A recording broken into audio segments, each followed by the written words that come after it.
Good morning. With the help of Hashem, we are starting Hilchos Zechia Umatana. Let's first read the header, and then we'll give the quick Hagdama for the first of today's three chapters. We're going to be learning today Prakim Aleph, Beis, and Gimel. Says the Rambam Hilchos Zechia Umatana. Inyan Elu HaHalachis, the purpose of these laws is Leida, to know Din Zoichem and Hefker, how a person acquires something when it is ownerless, and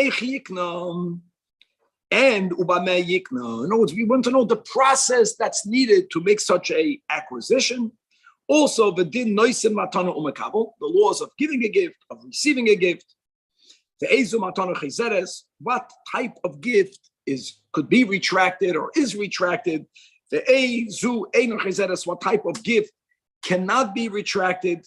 Beer Kol Adinam Elo will be the Prakim Elo. Again, today we are learning Prakim Aleph, Beis, and Gimel. Pedikrishin is going to begin the series by telling us how does one acquire something that's hefker. Hefker means something that's ownerless property. Pedikrishin has 15 halachas, beginning with halacha Aleph. Says the Rambam, HaHefker Kol HaMachzik Bo Zajac, something that's ownerless. Whoever takes hold of it acquires it. Hamid Boris doesn't mean the desert itself. It means objects that are found in deserts. Objects that are found in streams. Everything that's there is hefker. And therefore, whoever gets there first, Zacha will be the one who's going to be Zoiche in it. Going, for example, grass, ate some wood, trees. All types of wild fruit that grows in the forest. He's just being practical. Those are the items that are found in these locations. Halacha based. If you fish, if you go fishing in the sea, if you go fishing in the rivers, if you're catching birds or other types of wild animals, since these items don't belong to anyone as of yet. In other words, they're hefker. So zacher. You should not go trapping in your fellow's field. However, you will acquire it. Now, really, there are details. There's something called kinyan chatzir. Remember that? And then there's something called the chatzir hanishtameres versus a chatzir she'eina mishtameres. If you have an animal that's out in the wild, if it enters your property and it cannot leave your property, the owner will acquire it. It's not going to remain hefker. The Rambam is not speaking about that right now. The Rambam is speaking about a scenario where these animals can easily enter, can easily exit. They're not acquired by the owner of the property. But who gave me the right to put traps in your property? I don't have such a right. I'm allowed to do it. But if I did it, that's the point. Since those animals are still hefker, because they are only in a chatzar she'ena mishtameres, so then the guy that trapped them acquired them. Now a baybar, just an baybar is some sort of enclosure that actually has a din of a chatzar mishtameres. So if you trap fish from a baybar that belongs to someone, that are in these baybarim, and even though these types of enclosures were humongous, which means whatever is in there still has to be trapped by the owner. You still have to go get it. Nevertheless, the baybar, the enclosure, is considered the location that acquires for its owner. And therefore, a hatzad nisham is a gazlan. Or let me use the words that we have been using, a baybar, whatever this enclosure is, it has a din of a chatzar hamishtameres. So the animals were hefker, but the moment they entered the baybar, they're no longer hefker. Halacha Gimel.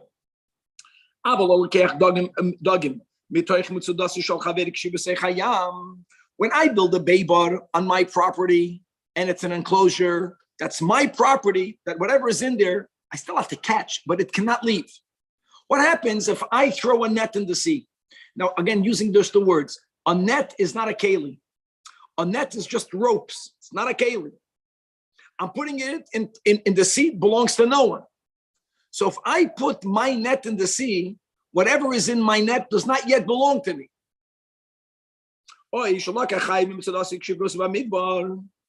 So since it doesn't belong to the owner of the net, if someone were to take it, they're not violating biblical theft, but it's not a kosher thing to do. Actually, the din is hareza aser medivrei soif. In other words, that in that whole sugya, I think it was in Gittin of Darkei Shalom, the Chachamim says, "Mepnei Darkei Shalom, you can't do that. I already caught it in my net. Even though halachically it's not mine, you cannot take it out." But the net it's not a freestanding net, Rabbi. It's connected to someplace, and something is holding it, which gives the person ownership. So like this, let's one more line and we'll come back to your keli. If that net has a din of a keli, then whoever takes it from the net is a gazla. Keli means a receptacle. And let's not get that much into it over here. Point is that there are different types of nets. Even when the net halachically, legally, is not a keli, the Chachamim says no one can take it out of there. Okay. Halacha dal. Now, if a person spread a net in someone else's field, like we mentioned, if it's not a chatzar amishtameres, the animals there are not yet a property of that owner.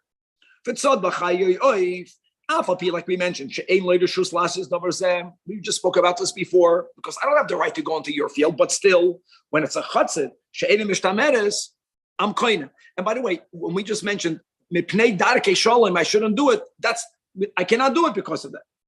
But however, even by a chatzar she'ena mishtameres, if the owner of that field is standing at its side or in it, and he's saying, Zachas li sadi, my field should acquire for me, then biblically he owns it. And now the guy that took it didn't just violate, it's not his. If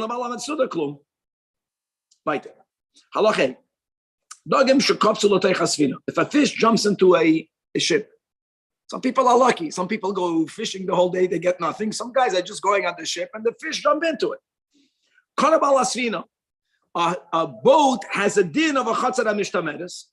Now, you're going to say, duh. No, it's a chiddush. Because if you remember, we learned in the concept of a chatzar hamisaleches, right? That was in Hilchos Mechira. Chatzar hamisaleches means a moving courtyard. A moving courtyard does not acquire. Chiddush is that a boat is not a moving courtyard. Why? Now, guys, go jump with these words. But we don't have time to because the waters is that which is transporting the boat. It's not going by itself. One second. Unlike an animal, that when an animal is walking, remember, if the animal was tied, then the animal, my animal is my chatzar. If my animal is walking and something of hefker goes on my animal, I don't acquire. Now, what do you mean a boat goes by itself? The water is moving it. Okay, good. But let's move on. These are gewaldige things. Halacha va. Ger shemeis. Now we're going to go into a practical scenario of hefker. It might not be that common, but when a person converts, which means that they are halachically considered like a newborn child. If after their gerus they had no children, these are people, the only people that have no halachic heirs, which means that when they pass away, all that they own becomes onerous. The din is ein lo yarshim elo kol hakoydem hechzik ben chasav zacha behem. The ein balametze yachal salkol b'damim. Another din. If I have a neighbor, and everyone has a neighbor, and I sold my property not to my neighbor, to someone else, because of the din of bar metzra, vasisa hateva hayashar, the neighbor, mamish has the right to give to the purchaser the money he paid and to get that land. Because I, the owner, should have sold it to my neighbor for the same money. I'm getting the same amount of money anyways. My neighbor benefits by having two properties, right? Congruent. First right of refusal. He has the first right of refusal. First right of refusal. But first right of refusal is by a sale. If I give a gift, I don't have to give the gift to my neighbor. I give a gift to whoever I want. So no, when you acquire something from the property of a ger, the neighbor has no claim to it because it's like a gift. Very good. First right of refusal. Now, what happens if the gate had various properties? I made a kinyan on one. Let's go back by karka. We learned in the beginning of the Hilchos Mechira, right? You have chazaka. I did chazaka on one. Did I acquire the second? Now we're going to have to learn many halachas here. How do you divide these properties? So there are two fields, and there's a boundary between them. A boundary can mean a fence. A boundary, we're going to see soon in this chapter something that Yeshua told us to plant a certain type of grass that has very deep roots that go straight down. However, people made boundaries. There was a boundary. He made a kinyan in one with the intent to acquire that one. So kanaya. What was it kinda? The whole property. I could have made a kinyan. We're going to go more detail soon, right? Let's say to improve the land. I made an improvement in 1 centimeter. I acquired the whole field because it's one field. Now, what happens if I not only had in mind to acquire it, but I also had in mind to acquire the neighbor? Didn't work. Now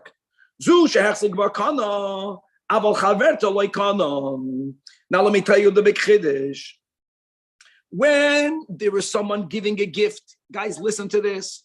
If I own 2 fields adjacent to the other with a boundary, and I give it to you both, you make a kinyan in one, you acquire both. And we learned even in Hilchos Mechira, they don't even have to be neighboring each other.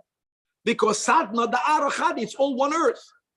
But that's because there's someone giving it to you. Whether they're selling it, whether they're giving it, it's called Das Acheres Makna Oisem. When you get something from Hefker, no one is giving it to you.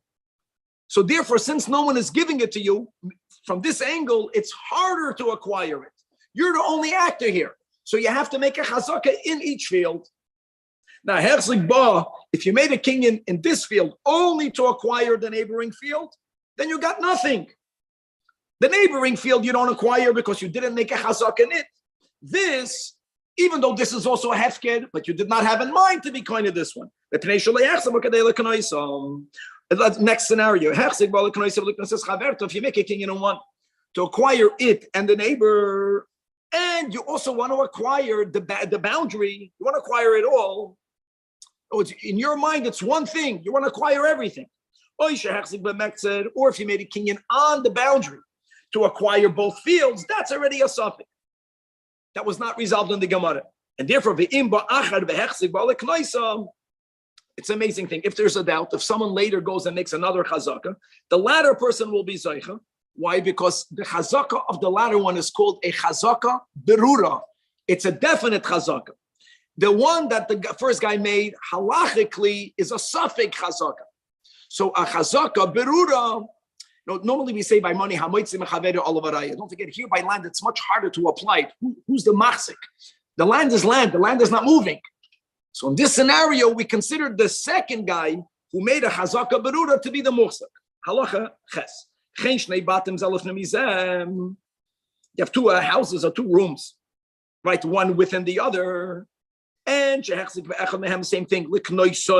You made a kinyan in one, but your intent was to acquire that room and the neighboring room. Well, you only acquired the room that made the chazak. Again, if it would have been a gift, if it would have been a sale, you would have acquired both. Das acheres makna. You don't have the das acheres. If you only had in mind to acquire the other and you made a kinyan in the first, garnished. Next, halachatas. Hamachzik bishtar benichsei hager. Kedei liknois hakarka ksuva bois hashtar. Guys, we're not speaking about a debt document. That's important. Okay, we're speaking about a document that attests to the fact that the ger acquired the land, or a document that attests that he received it as a gift. It's a document that authenticates, that proves that he owns a property. This guy didn't make a chazaka in the property, he made a chazaka in that document. And his mind was, if I'm taking the document, I'm taking the deed, I want to therefore acquire the property. Nothing, didn't do anything. You know what you acquired? The piece of paper is yours. Now Now, what do people do with a piece of paper? A corkscrew. That's the example Chazal give. In other words, when the paper is yours, you also had in mind to acquire the paper. But the debt, what the paper represents, you did not acquire. Halacha Yud. If you have a field whose boundaries, the field that belonged to a ger that passed away, that's what we're learning about. And it's a clearly marked boundaries. If a person just put the spade in the ground, like I mentioned before, you did something to improve the ground in a millimeter, a little bit. Not only, you don't just acquire that millimeter. Since it has clear boundaries, you acquired the whole field. But what happens if there's a field it's not clearly demarked? Then you know what you acquired? Not only where you put the spade in. When people would plow, the common would be that the plow would travel a certain distance and then they would come back. Only that distance from where you stuck your spade in did you acquire. Because people, when they own a field, they would make the full length. That, yeah, but not more than that. Now,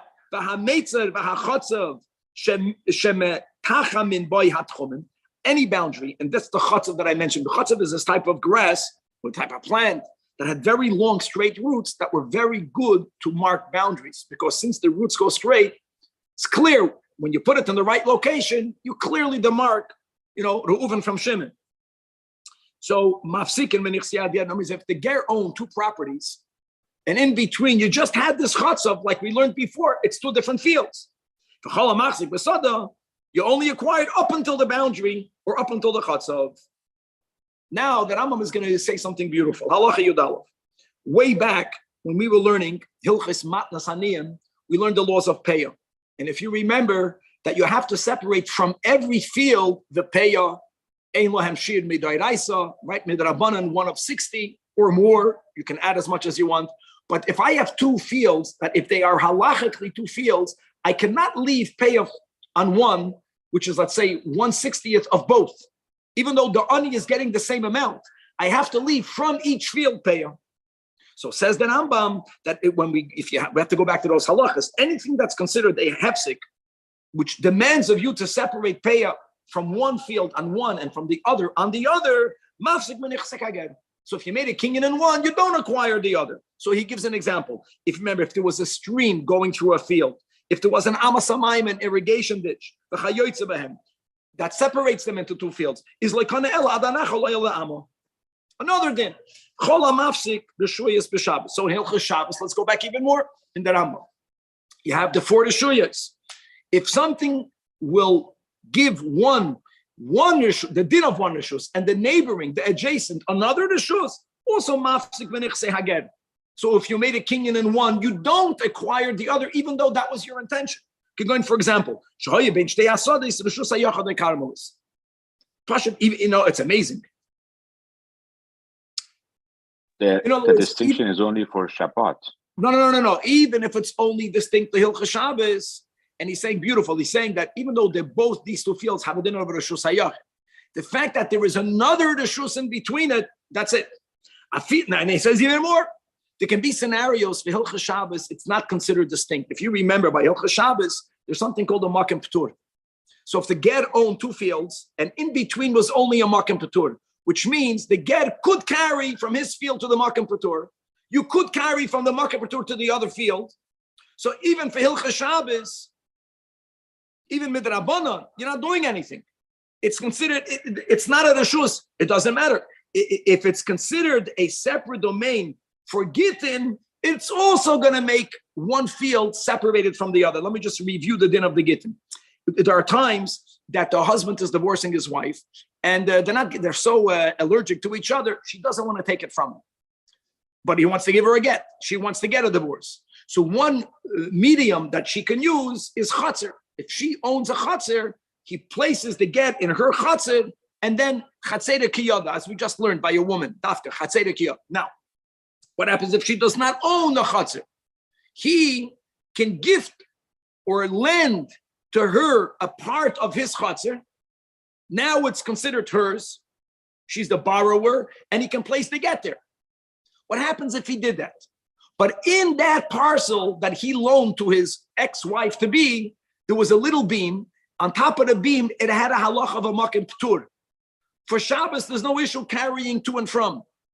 But since it's considered a makim ptur for Gittin, if when he threw the get, it didn't land on the ground of the chutzner. It landed on that makim ptur, even though the makim ptur is in that corner that he loaned to his wife, she will not be divorced. In other words, if for any halacha, there is something that's considered a separate domain, it makes a division, and if it's all hefker the nichsei haget, but you have to make a chazaka in each parcel. Halacha you base called avara mafsik latuma, mafsik benichsei haget. Another thing, for example, another area of halacha. Kagoin shenichnas adon lo bikazu. A person enters a valley, and we know that there's a tuma in its side. We don't know whether you came near the place of the tuma or not. Now, so if you remember in Hilchas Tuma, right? Sofek Tuma b'Reshus HaYachid, you got to be machmer. We're very machmer here. But if we know, if there's a huge valley, we know for sure, let's say it's in the northern side of the valley, not on the southern side. Even if there's nothing dividing one part from the other, it's all like Hadamalus. Like it's not different Reshuyas. But if there happens to be known that if you enter the north, you'll be Tamei. If you enter the southern part, Vaday no Tuma, that's also considered two different parts. Kol makim shemachzikim oisim lo Tuma, hareu kamakim echad mechulak b'fnei atzmai. Wow. Now, Allah Yud Gimel. If when you have a large valley, that you have in it demarked different fields, but they all belong to one ger, not demarked, different fields, and you don't have not a boundary, not even the schatz of plant, as we just learned above. Now, if someone made a chazaka, and his intent, or her intent was to acquire the entire bika, then that will work. Finally, all land that's known to belong to the ger, he will acquire it. I think there's still a nuance. It has to be known, which means if it's not nikra, even though de facto it is, maybe that also won't be good enough to acquire it all. Okay, halacha yudal. Goy shemachar metatel in Yisrael. A goy that sold movables to a yid, or if a goy acquired metaltalin from a yid. So let's go back a little bit to Hilchas Mechira. If you remember, koine b'meshicha umakne b'meshicha. There are two options: either meshicha or money. By a yid, if you remember, money alone midrabanan the Rambam is not enough. So from a goy, it's either or. Now, karka from a goy, eino koine oisem Yisrael ela b'shtar. I just want to add something. When the Rambam writes that landed property can only be acquired from a guy with the document, it means also with money. Also with money. Not only money, you have to document it.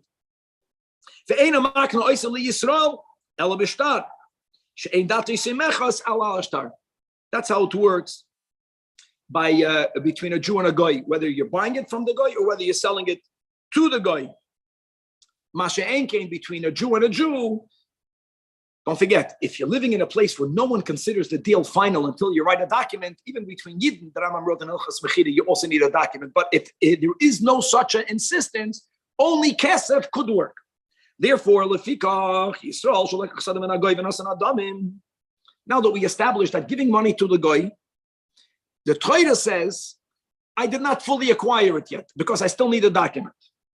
Now, that's a Jewish law. The goy, when the goy receives the money, in the goy's mind, he's good. He got the money from his land. You know what that means? It means that this field, legally, not ethically, legally now is ownerless. Why is it ownerless? Because since the owner, the goy, got the money, he removed himself from it. He got what he wanted. The Jew that gave the money, the Torah says, you're buying it from a goy, you need to get a document from the goy. You did not acquire it yet. So if someone is, God forbid, learning, using the Torah to find out how to get in over here in a negative way, another person can take it now. It's hefker. It's like, wow. It's good we're learning this. No, midoraisa. Wow.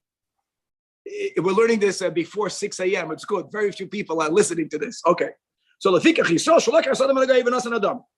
koidim sheyachzik ba, before he made a chazaka, because we just mentioned that money alone is not enough, comes another Jew and he makes a chazaka. The way you make a chazaka, b'nichsei hager. Legally, the latter guy was zoich. Well, hold on. The first guy gave the money. Even legally, Kevan, the second shmendrik has to compensate the money, but still he's going to own it. But the noisen l'rishon es adamim. Why? The moment the owner, the guy got the money, silik reshusik. But the Yid did not acquire it only achi abiyashtar l'yadeh, because that's what the Torah says. V'nimtzu comes out that in that interim, in that window, the chasamim looking midbar, it's like they're in the desert, and therefore kol hamachzik behem zocham. However, we're not done yet. However, the final halacha in this chapter, only b'makim she'ein by mishpat yidu ala melech. Only when you're living in a place where there isn't a strong legal system being enforced. Not in America. Okay? Because if you're living in a place that after a certain step, according to the local law, not Jewish law, the buyer acquired it from the seller, the Torah gives validity to that. That's called Dina de Malchus Adina. This is a huge topic. When do we say it? When don't we say it? But the Rambam is saying concerning our case.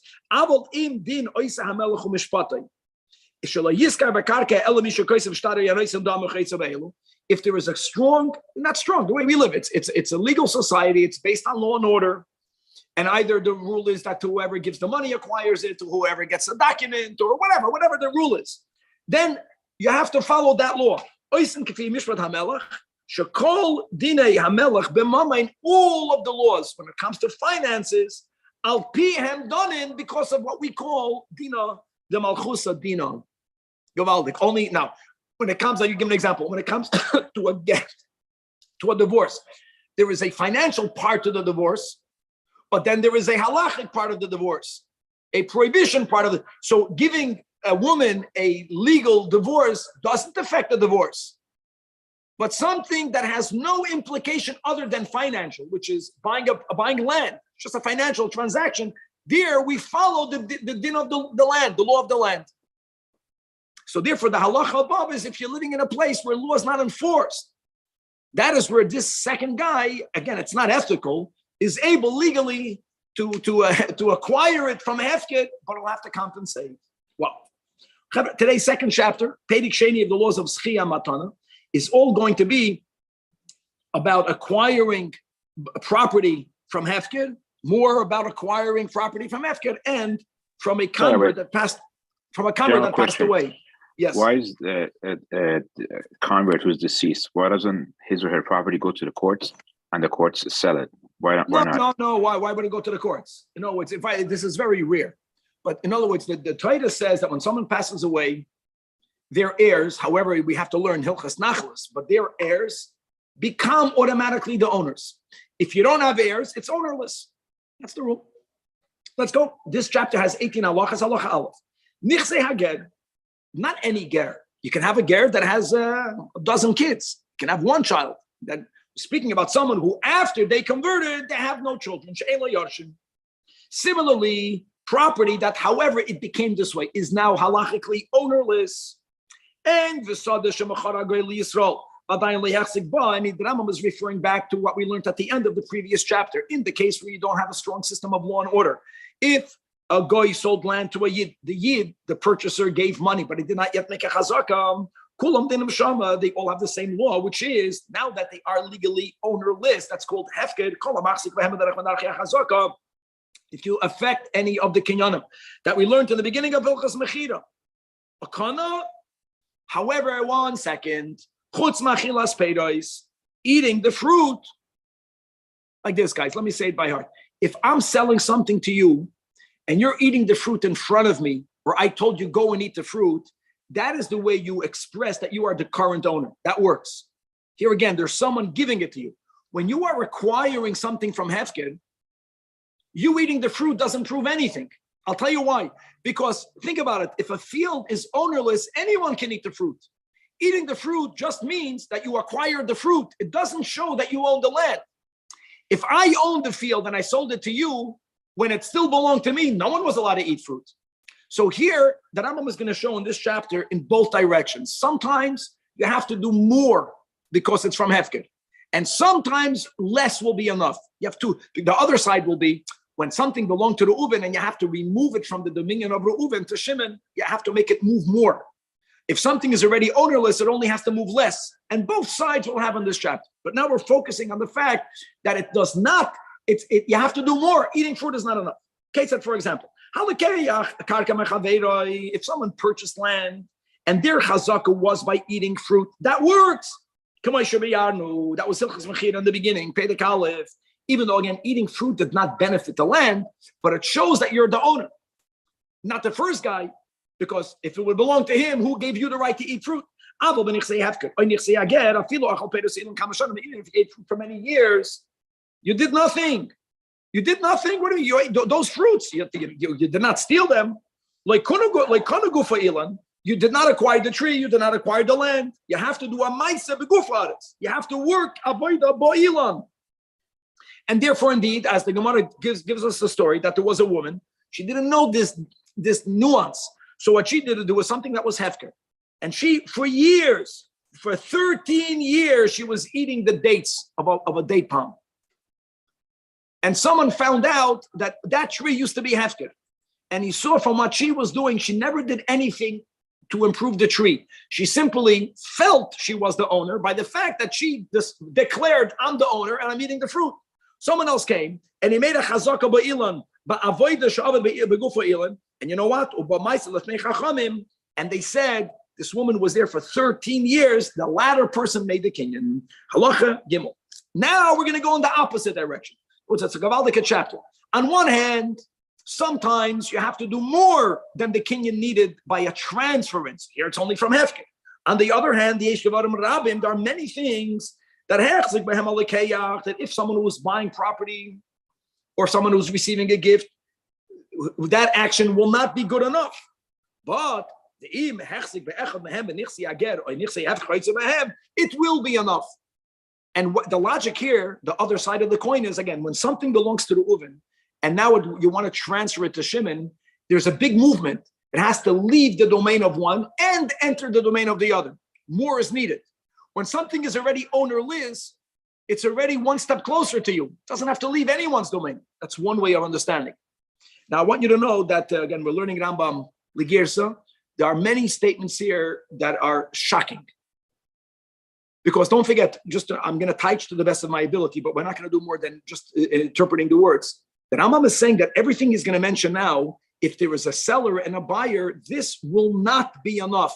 We just learned Hilchas Mechira, and it's going to appear to us.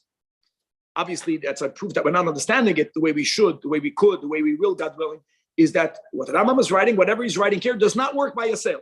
Let's go. You find large buildings that are already constructed on the property we're speaking about, a ger that passed away. And what you did was something very minimal. Either v'siyad behem siyud acher, right? You paint them slightly. The emphasis is on the word slightly. In other words, you made a improvement, but it's very little. Or kiyar behem kiyur acher, you plastered it slightly. What does slightly mean? There is a minimum even here. An amma or more, but an amma is enough. And it has to also be kenegada pesach kana. Again, clearly, when you buy something, even though the Rambam said in the beginning of Hilchas Mechira, Perek Rishon, that doing a minimum act that improves the land is a chazaka, this is not enough. This is not enough, because I think it already had plaster. You're just adding to it. Let's go right. Halacha Dalet. Hatzor tsura b'nichsei hager. Now you're making a design. Making a design is more chashuv than painting and plaster. By painting and plaster, Rabbi Chaim, an amma. By making a design, you don't even need an amma. Just a chapat's going on. Kana. But again, that means that when you buy it, it's not enough. Hamatzia matzlois b'nichsei hager. You set out mattresses. Kana. Hanoras asada b'nichsei hager. You plow a field, but there's plowing, and then there's plowing with the intent. I'm plowing it now, and I'm going to leave it fallow next year. Kana. Just like, here's one of the places where everyone is commenting. That Rambam wrote explicitly that when you do an act of plowing by purchase, that's a proper chazaka. So the Rambam is speaking about something, just the fact that whatever he is referring to here, by buying it from an owner, it would not be enough. It's only good enough because it's from the heaven. If you cut off the branches of a vine, or if you cut off the branches of a tree, or if you cut off the kapoy satamanim, so another important detail.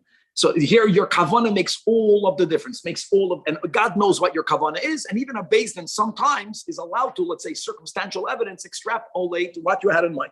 If the reason why you took up these branches is to improve the tree, that's called that you made something liyapois, the goof, and therefore kanahu. You want to feed that to animals, whatever, you want firewood, your intent was only for the branches, you acquired the branches, but you did not acquire the tree. Now, the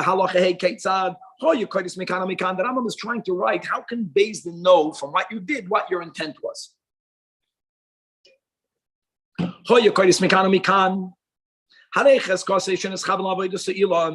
No, you did it in a way that's symmetric. You're trying to make the tree look better. So then we can say you did it to better the tree. If all of the branches came off on one side of the tree, that means the tree looks lopsided. That proves you didn't want to make the tree better. You wanted wood. You didn't want to bother move the ladder here and there. Similarly, if you're gathering grass, little twigs, if you're trying to improve the land, and the lands are improved when you weed it. Again, how can that express itself in a way that we can objectively know what your kavanah was? If you're gathering everything that's there, it means you want to clear the land. If all you're gathering are the large pieces of wood or the large grasses, that's because you want fuel. The land is not beautified. The land is not better. It's still filled with little grass. And by the way, this chazak, in other words, this is enough evidence that if the guy did this, and then someone else made another chazak, and there's a machlekes who made the right chazak, beis din will follow these rules. If you're leveling the surface, and if your kavan is to better the land by making it leveled, kana. If you don't want to level the land, you right now want to use an area where to put your grain heap. Happens to be that to make your grain heap, you need a leveled area. But your kavanah was not to acquire by bettering the land. How would we know? That's simple. You removed earth that was on a mound, and you are putting it where it's a valley. If you want to make a threshing floor and you have a mound, all you'll need to do is remove the earth from the mound. You won't be particular where you put it. If you put it in a place that it rises, the valley, that's an ayah you want to better the land. But if we see, you don't care to level a larger area. You're throwing the earth away. Whatever you're removing on this mountain, the earth, the pebbles, you don't care where it's landing, and therefore you're not kainit. If you open up a water canal, a source of water into a property, if you did that to better the land, kana, if you only opened up water in order to catch fish, as the Rambam will explain in Halacha Ches, like kana, even if it de facto improved the land, kavanah is everything. Ketzad,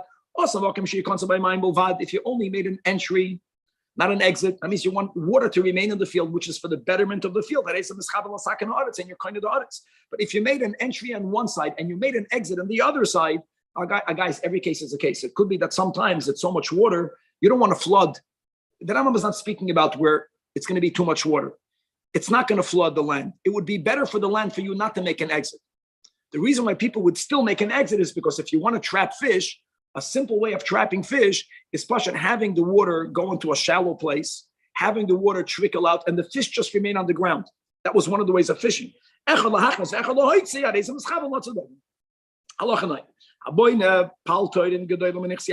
you are building large buildings, you're making a large building on the property of a ger.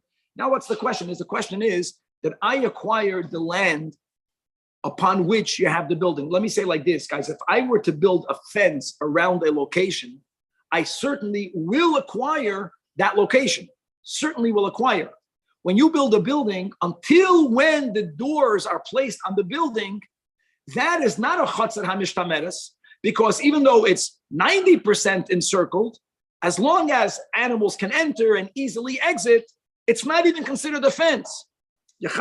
So you are building a large building, and one guy comes at the end after you did all your work, because you didn't know the halacha, and he just put up the doors. When he put up the doors, he made that area protected. The last guy was koined, because shaharisha loy asa begufa aretz klum, and v'hareyu kemisha asa gal shalavanam agav haaretz. You just pile stones on the ground. Why would you acquire the land? She'eno koina shaharei loy hoyel begader zeh. Because until the doors were put, even though it's 90% enclosed, it can be 99. It's not about how much percent, it's about how large are the openings. As long as the entrance to the building is wide enough, wide enough that animals can easily enter and exit, then you can say, come on, but it looks like a building. So what? The ain't surus oisa being in Mayelas. I don't care that it looks like a house. You acquire land when you make it into a meshtameres land. And that has to do with properly fencing it. The second person doesn't pay the cost of the building. The Rambam is not going into that. I'm sure he has to. I would say more. He does. Let me say better, Kevin. He doesn't own the building. He doesn't have to pay it. It's like when I have a building on your land. The Rambam is not saying how to deal with it. The point is that the land he did not acquire. No doubt, the latter guy is not going to own any of the building. Maybe the latter guy would tell him, "Take your building off my property." I mean, the Rambam is not addressing it right now. Halacha yud. Now, planting geyseria is a proper act of improving the land. Planting. What happens? When you're a kid, you're traveling on the road, you're eating an apple, you throw the apple out. Oh my God, there's going to be an apple tree there next year. Probably not. The way that Hashem made the world in planting is that you have to be chodesh, then you place the seed, then you have to cover it. What happens if someone threw seeds without covering it? That's the case over here. You didn't have to plant, you didn't have to plow because there was already a telum. In other words, there was already furrows in the ground. What you did was, you threw a seed. Now you had in mind, I'm seeding it. Ziria, I'm doing it to be kind. Like on, even though you wanted, why? Because even though when I cover the seed, no change happened this second. But when I cover a seed, I did something that al pi derech hateva, I'm beginning a process where there's going to be now a tree on this land, which is good for the land. It's chashuv. You buy a land that has nothing, you buy a land that has trees, you'll pay a lot more for the latter. Even if eventually, your seed chopped, it could happen. That's not something that you did. Gewaldig. Be'ez means if it were to happen, that's called a shevach haba me'elafu. Be'eino koina. Halacha Yudal. There are partition already exists, and you build a partition on top of it. Now, a partition, just to know, remind ourselves, the highest mechitza that's needed is 10 tefachim for all of these halachas. There was a mechitza of 10 tefachim. Now, is it better to have a mechitza of 20 tefachim? Maybe. Halachically, you did not improve. It's not called an improvement. And even if after you built your new partition, mamash on top of the old one, the earth swallowed up the old, you can argue now my mechitza is needed. It happened later. Sheva haba me'elav. Same concept. Loikon. At a latter point, what you did is mamash necessary. Still, you did not acquire it because it's about what you did when you did it. You have to know how to again. It's not das balabatim. I would say das balabatim. I would rather have a greater partition. 10 tefachim is in a shul is not a good enough of mechitza. We pass in that way. It's not moyel. It is moyel. For what you need in the field, it's moyel 10 tefachim. Later, well, that's called me'elav b'ha'maisa. You did not do it. It's mamish like the throwing seeds without covering it. Halacha yubes. Hamachzik b'nichsei hager. A person makes a chazaka ubehefken. Guys, who ain't that liknois. If you did the deed without intent, even if you did the greatest type of chazaka, you built, you put a fence, loy kana. Hamaisa hua ikar. In a kinyan, you need both. You need the maisa and your kavanah. Halacha yud gimel. Ha'oider, hoeing, the nichsei hager. However, it's amazing. When you were doing an act that's bettering the land, at that moment, you thought it's yours. Let's say you're a neighbor with a ger. He passed away. You're not making a kinyan. You're working in your land. Then you discovered, oops, you hold, that was already in your neighbor. Like Anna. Again, it's about kavanah, showing that the maisa without kavanah is like tefillah, right? Here we don't say a maisu eker. Tefillah with like kavanah, the Rambam says there's not nothing. Other benichse gerze. Now, if you did an act of improvement of hoeing, happens to be there were two gerim that died without children. Here it's already good. But even though you thought it was property of Reuven the ger, and it turned out it was property of Shimon the ger, what difference does it make? Both passed away. Both of them are hefker. You did a maisa with kavanah to be koinet. Because it's hefker. Like hefker means it doesn't even matter here halachically who was the original owner. So then yakana halacha yudal. This direction, and now the ger passes away. Now think about it, guys. If someone owes money to a ger, which is why he gave him a mashkin, he owes money to a ger. When the ger passes away, he does not owe him any money. If someone else chaps that mashkin, might see miyadeh. Because the only reason why the ger had the mashkin was because he owed money.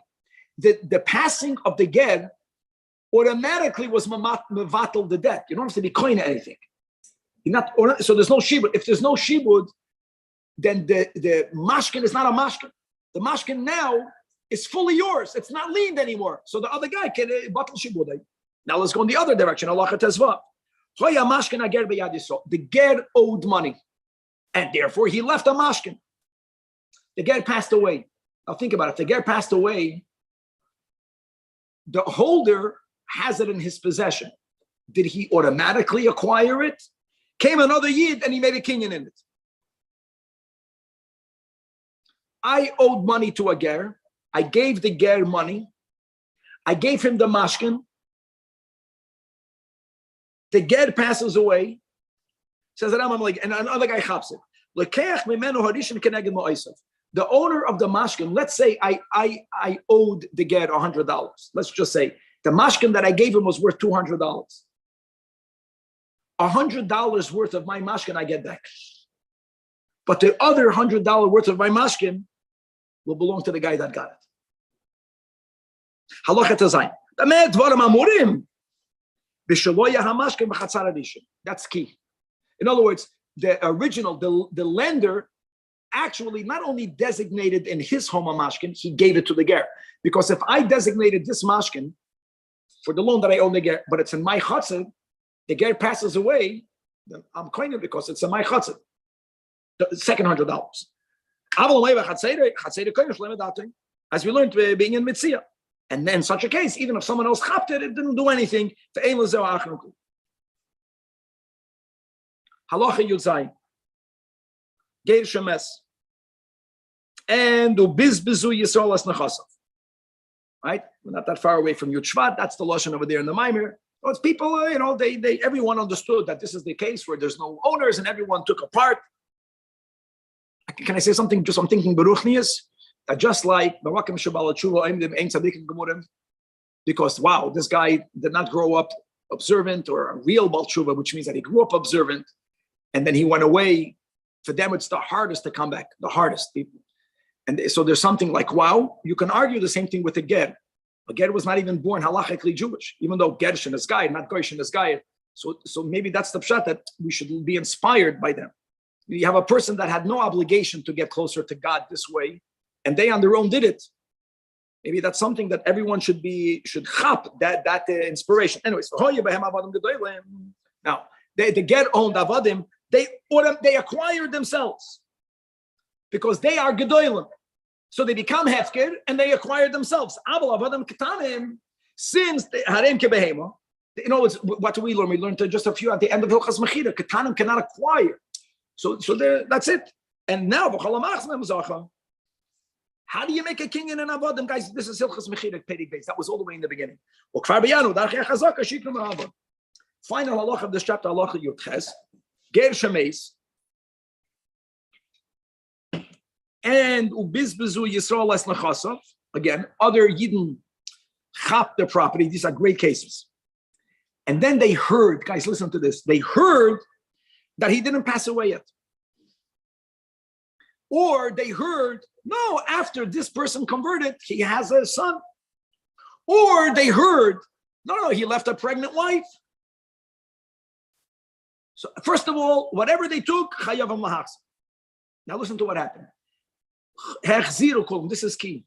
Because guys, if I did not yet return it, then these items are in my property. The Rambam just says that my chatzit is kind of even shalom medati. Remember that. I put it back in what I now thought belongs to the heir of the get. So it's not in my property. And then we heard that the original shmua, that this person did pass away, and he has no children, and he has no wife that's pregnant. That was true. The whatever we heard after we made a kinyan, which demanded us to return it, that was not true. In other words, uberishoina meis. Uberishoina means he died at the time of the kinyan. When I made the kinyan, he was already not here, which means my first kinyan was good. Or he meis, even if he had a son, I found out, that guy had a son, but his son passed away before he passed away. Now I discovered that my original presumption was emes. Or even if it's true that he had left a wife that was muberes. No, she's not muberes. She was mapil. What would you think over here? Just a gavaldik case. You might think now, since I returned it based on a erroneous shemua, I made a proper kinyan b'kavana to acquire it. You would think that it belongs to me. It doesn't belong to me. Kol hamachzik b'shniya kana. We paskin that no, now that I put it back, it's not now in my chatzir, does not belong to me. And there's a big machlekes over here in the Noise Kalim as to how are we to understand it. So the way the Magen Mishnah explains it, and there are big machlekes here. The Magen Mishnah says like this: emes, that when I took it, my kavana was to acquire it. Now we know the emes that it was hefker. I acquired it. But when I returned it, I gave up my ownership, even though I returned it under a erroneous presumption. But I returned it that it's not mine. So I let go of it. There are other ways of understanding the Rambam, but that's according to who? That's the way the Magen Mishnah explains this halach. Okay, let's go back to Chavra, Perek Shlishi, which is today's third chapter. Yes, we could have slept a few more minutes, but Baruch Hashem, we woke up earlier. Now we're going to go from Hefker to Matana. Unique dinim of how a kinyan is to be made by a gift. Okay, Perek Shlishi has 15 halachas, halacha aleph. Says the Rambam, hanoisim matana lachaveri. So you should know, just to say the words, as we learned in the previous two chapters, that Hefker is unique since you're not taking it out of anyone's domain. There is on one hand less demanded of you, yakir, and on the other hand, if someone is giving it, and by the way, that goes to selling also, there's a dach sacheres, there's someone pushing it in your direction by matana, so it can make it easier. I am giving it to you. So first of all, the din is ein hamakabel zoicha ba ela beechad min hadrachim shakoyne zoich b'mikhay. We learned Hilchas Mechira. It was in the first three chapters that Rambam covered. Karka, Abehem and Avadim. The third chapter, Metaltalin. It works the same way. In other words, don't think that since someone is given to you as a gift, and we also learned last week that it kol hamoicher ba'ayin yafa, kol hanoisin even more ba'ayin yafa. Maybe you would think, since I'm giving it to you, I'm in a generous mode. Maybe you don't even have to make a kinyan. We don't say that. Whatever kinyan is needed for purchase is needed to receive, to be koine a gift. So what did we learn? Now, it's not even shayach kesef because it's a matana, which doesn't really matter because midrabanan, even by mechira, kesef itself is not koine. You have to make a kinyan called mashiach. But let's go into details. When the Rambam spoke more about kinyan metaltalin, the Rambam made it clear that ideally do hagbah. We only do mashiach when it's davar she'ein darkei lahagbis. Same words. Achi yagbiyah. Ayim shech davar she'ein darkei lahagbiyah. And what happens if ein darkei lahamshich? Remember, Nesira. Same thing. Doesn't only mean Mesira. We learned Kinyan Stam, Kinyan Sudad, Kinyan Chatzed. However, the point is, you need to make a Kinyan. The Im Karko Yavodim Nasamai. So then, you'll only acquire it.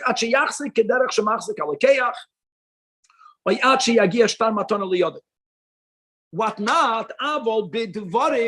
Even though we're going to see soon Gavaldic exceptions, but just with words, as the Rambam began in Hilchas Mechira, that was the first halacha in Perek Aleph halacha Aleph, right? The Meicher says, "I sold it to you." The guy says, "I bought it." Adam, write it. Nothing. Words. And therefore, and let me add more. By Mechira, let's go by Metaltalin. That once you gave the money, even though it's not enough, so therefore you can do Chazara. You got a Mishapara. Here, there's no Mishapara. There's no money. It's a gift. So if you didn't do the kinyan, both parties can back out.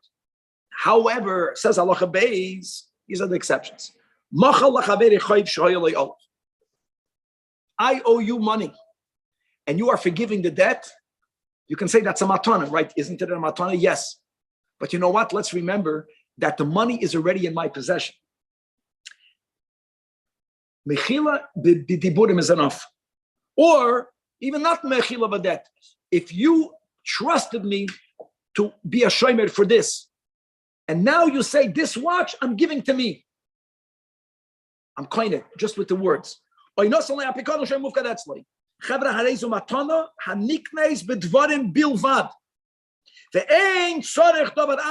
Rambam already spoke it out. Now these are exceptions.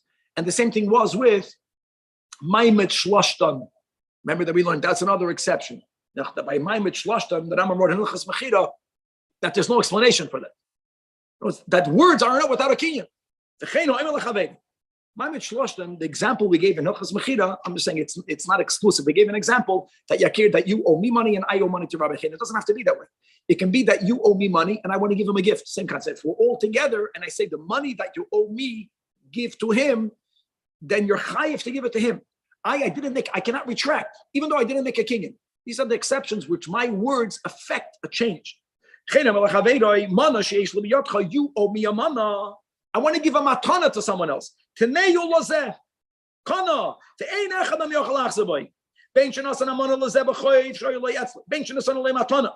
matter if my giving it to Rabbi Chaim is doesn't matter how.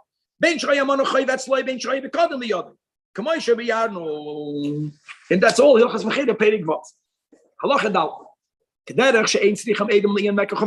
Just like we wrote in Hilchas Mechira. Unlike Gittin, unlike Kiddushin, where Edom are called Edei Kiyum by Soita.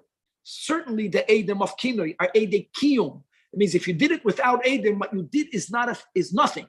They are part of the process. Not so by sales, not so. Those Edom are only called Edei Birur, because if you loaned me money, if you sold something to me and I made a kinyan, even if no one witnessed it, I owe you. It's mine. Edom are needed if someone is going to deny it happened. Same thing by a gift. In other words, or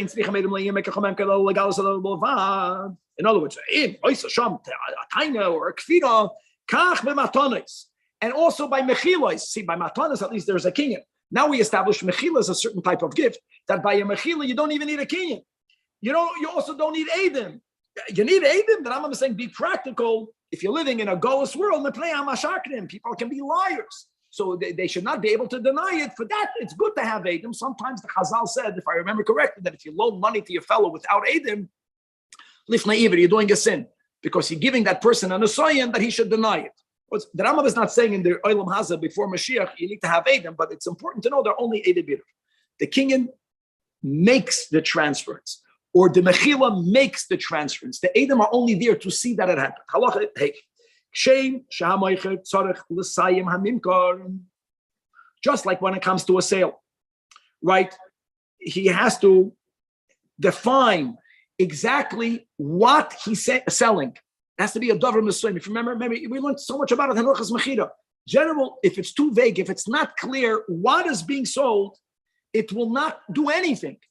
Even if you gave money, you have to define what you're selling. The same thing by a gift, for example. If a guy writes a document to his fellow, you see, that's called vague. Let's say I own 10 properties. One might have thought, Yakir, if I own 10 properties and I say karka minachasai nesunaloch, and I give you a shtar is a kinyan, you should at least get the least valuable, the minimum. No, you get nothing. You get nothing. That's the word. From son. You didn't say what the son means.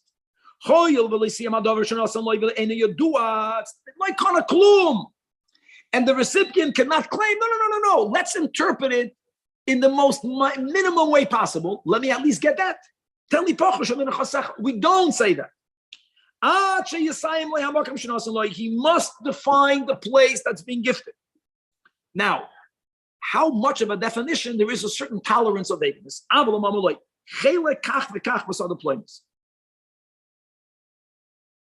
I'm giving you, I want to say what the word chelik means, guys. Chelik doesn't mean geographically. Not that you won't understand this. Chelik means I define from where, from my property on that location, I'm giving you a portion worth $100. You define a value. You define from which property. You just didn't say in that property, gufa, which part of it.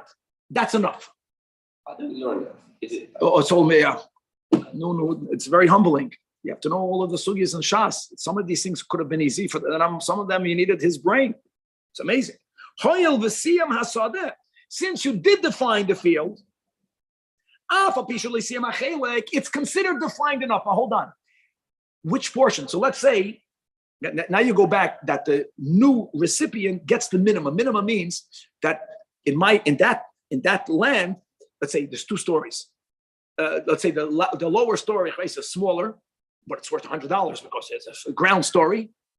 And the higher story is bigger. You have to go up the stairs, also worth $100. The recipient will get the upstairs. He'll get the inferior part of the property worth the same amount of money. But he'll get it because I did define from where and I said the value. That's the cutoff. Let's go,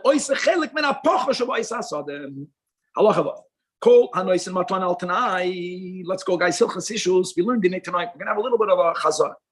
One thing is essential, at least for me, it touched me when I chapped it, is that whenever a person does something, here we're speaking about a gift, and they're making a condition, they're making a stipulation. If they did not formulate it the way halacha demands for it to be formulated, don't think that the gift is batel. The tanai is batel, the gift is kayim. And there are 4 general rules when it comes to tanaim. As the Rambam is going to review some of these, this is all hilchos issues, and we're going to have some review over here. Why the Rambam reviews it? Also, there has to be a reason. Doesn't matter from whom is coming the stipulation, whether from the gifter, whether from the recipient. And the hechzik hamakabel the zachabah, after they articulated the tanai, right? Tanai kodim lamaisa, according to some, means this. First, you say the tanai. It can mean something else, but enkan. And then you made the kinyan in the skaima tanai, the skaima maton. Tell you more than that. This is not a tanai retroactive. That means that when you'll do the tanai, then you'll acquire it. The imlan is kaima tanai, batla matana. Any nuance to that? The Rambam already wrote by karka. It's not going to be good enough. The Rambam paskin hilchas mechira that a tanai that's not ma'achshav. The Rambam is not repeating it here. If you didn't say retroactively, then since when you did the kinyan, there was no transference, even though you did the tanai, if the fulfillment of the tanai, that's not a kinyan, then you won't be koinet. The Rambam hold it's only going to be effective if it was ma'achshav. The Rambam also wrote over there that if I made an oath, then I'm going to be bound. Anyways, the Rambam doesn't have to repeat those details over here. And not only that, since batla hamatana, because you did not fulfill, so then that means you never owned it. And if you never owned it, if you had user fruit v'yachsin, pay the shach. But remember, and the Rambam is going to review for a reason. Halacha zayin. We already explained. Shekol atanoim sheyesh b'matanis or b'mekach umimkot. Sorech sheyeh tanai kafel. That's rule number 1. Means you have to speak on both sides, even though michlal lav ato shemei hein, michlal hein ato shemei lav. By education, we say sometimes say the hen and let the child understand the michlal, but not when it comes to a tanai. You have to be very clear. Rule number 2 is now that you have to have a tanai kafel, which side comes first? Say toiv and then shurmei out. Kedarach hachasidim. The hen kadam lalav. The other rule number 3, Tanai Kodim L'Maisa. There's a machlokes what this means. Either you have to say the Tanai before the Kinyan, or when you word it, the way you word it is you have to mention the Tanai verbally before you mention the Maisa, and it has to be a Tanai she'efshel l'kaim. And as we learned in Hilchos Ishus, that ve'im chasad echad mikol elu atanai, mikol elu, kama, not the action is batal. Adarabba, the Tanai is batal. It's as if you did not make a Tanai. We're speaking about gifts. The makabel matana is mekoina miyad. Now let's go halacha. Some more details. Kol ha'emer amanas ki harei zakayim ma'achshav. And it's not only, okay, so it's retroactive. No, it's much more than retroactive. And therefore, the einoy tzarech lichpol hatanai. From these 4 rules that Rambam paskins, the one of the 4 that's not needed by a retroactive is the both sides. Now, I want to say, I added something. If you don't have to say both sides, automatically the other rule, what's the other rule? Hen kodim lalav. If you're not making a tanai kafel, there isn't a hen and a lav. Sorry, what are you saying? I'm saying something important. That the Rambam writes that if you say ma'achshav, the Rambam writes, first the Rambam is not going to agree to this. Some people hold, no, in fact, the Rambam agrees to this. This is a machlokes. That if you say ma'achshav, this is a rule by Tanoim. Whenever you make it retroactive, you don't have to have a tanai kafel. I'm just adding that it does. The Rambam spoke to 4 halachas: tanai kafel, hein kodim lalav, tanai kodim lamaisa, and tanai she'efshel l'kaimoi.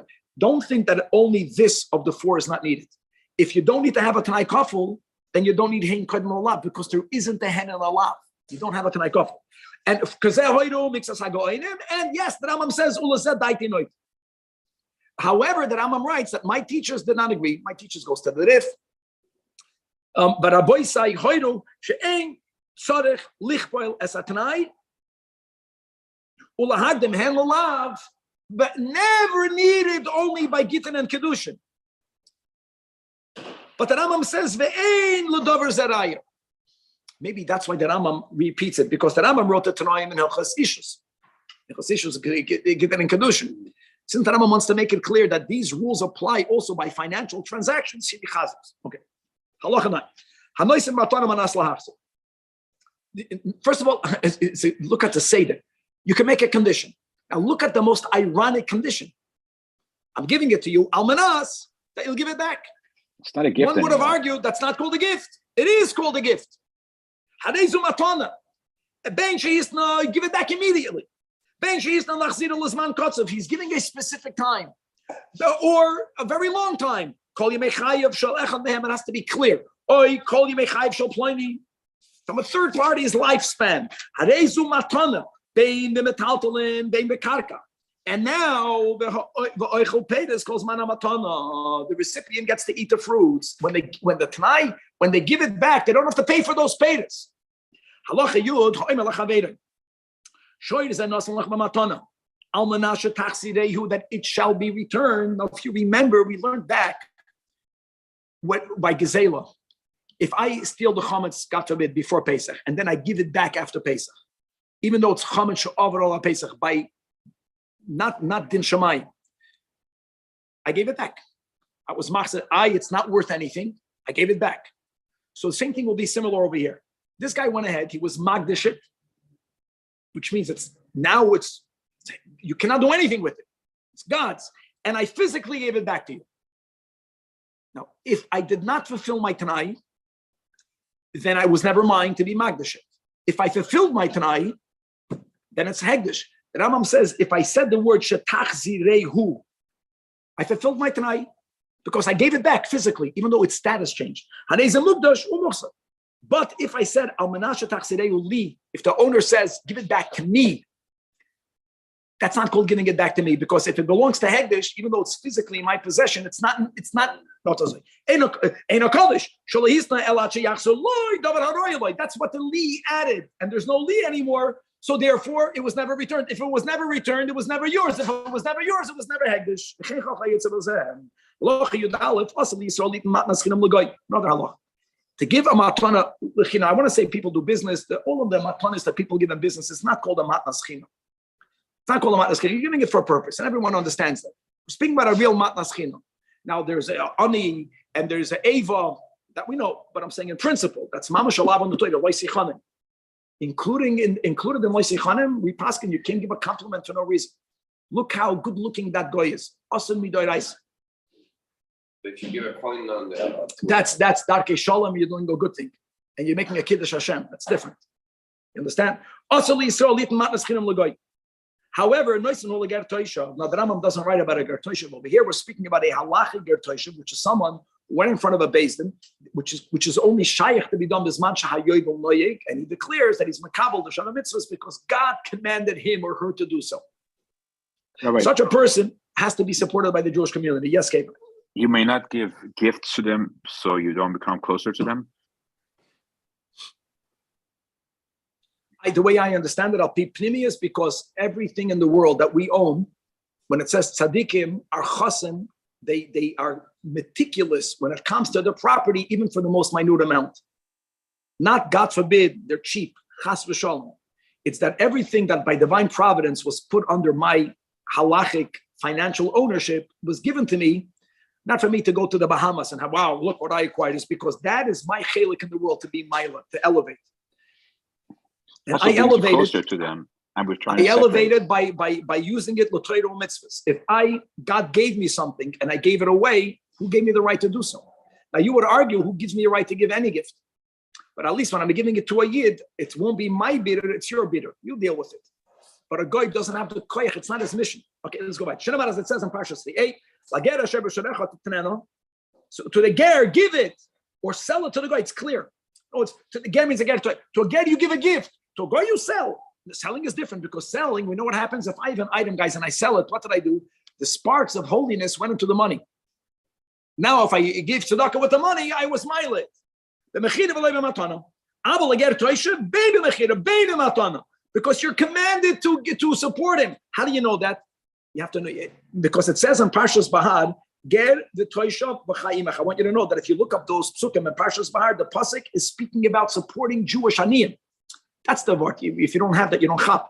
So if God is speaking about giving tzedakah to Jewish aniyim, and in the middle he puts in ger v'toisha v'chaimach. What we're speaking about aniyah Yisrael is a raya that they're both equally mechuyev to support. That's the raya that you're mechuyev to give tzedakah to a ger toisha. Halacha yud beis hanoisen matana le'eved le'ish. So because of the rule that kol mashukana isha kana baila or ishta kegufe, kol mashukana evet kana ha'adain. So even though you gave it to them, right? So then kana bal va'adain, the husband, the master, will acquire it. Ella, there is a difference between an evet and an isha. Sheh ha'adain, guys, halt cup. Mamish will be kind of the goof. If someone gives a gift to a married woman, yeah, the husband will have the rights to it, but only to the payers, because the gift was given to her. Hold on, we're not done yet. Halacha yud gimel. Nasan matana leisha, and he says, al menashe ein labayla badashus, on condition that the hubby has no authority over it. It's not. Those words are not effective. You have to know how to word it. Or ola eved al menashe ein larabba badashus. Those words are nonsensical, because God gave them the shus. But there is a way to circumvent it. Avol. You have to know how to word everything. The words in so many areas of halacha, the words are so important. And listen to this. He was not speaking about her acquiring it, the husband acquiring it. He was not speaking about her. He has no right to determine the halachic relationship between a man and his wife, also when it comes to finances. I cannot change that. But if I'm not speaking about her, nor the husband, I'm speaking about the item. I'm saying that I'm giving the gift on the condition that you should eat from it. The gift itself, guys, the gift itself may only be used for this or that. I can do that. I'm speaking about the chefza, not about her. I'm following it. It just came. I love it. Let's spell this out clearer.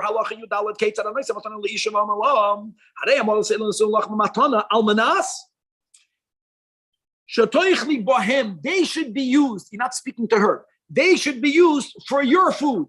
They should be used for your drink. They should be used for your garments. They should be used for what you desire for it to be used.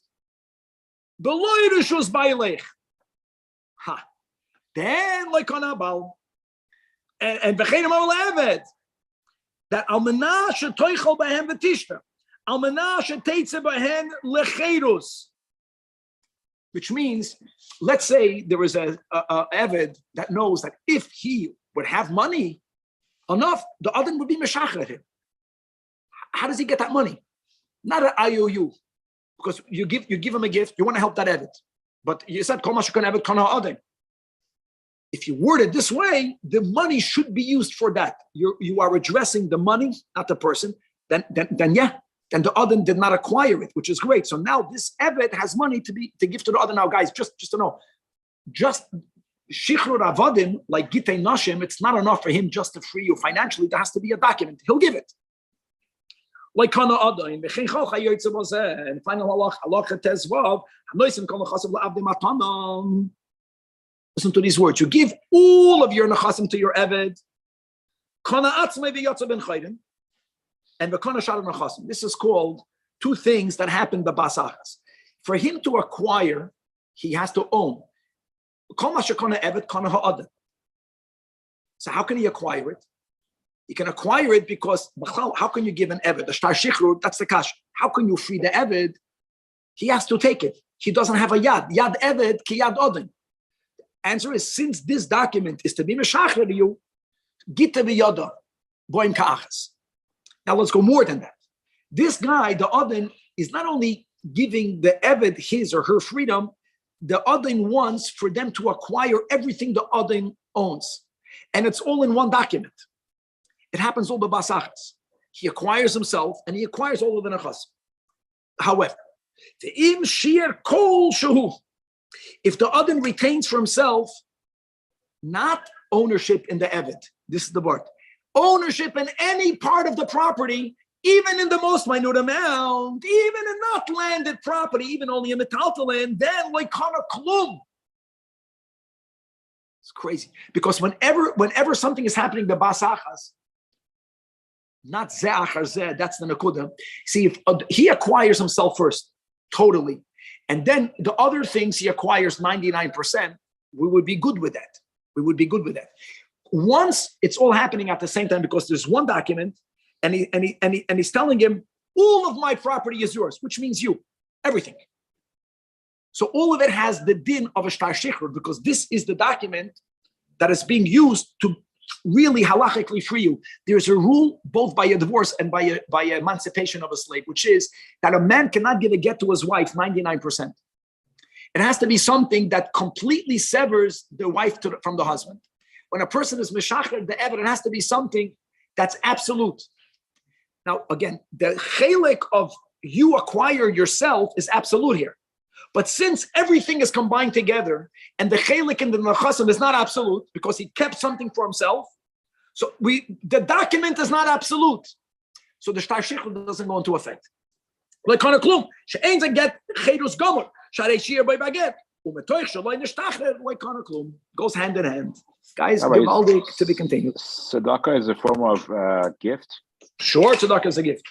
So when you give a condition, it has to be met accordingly.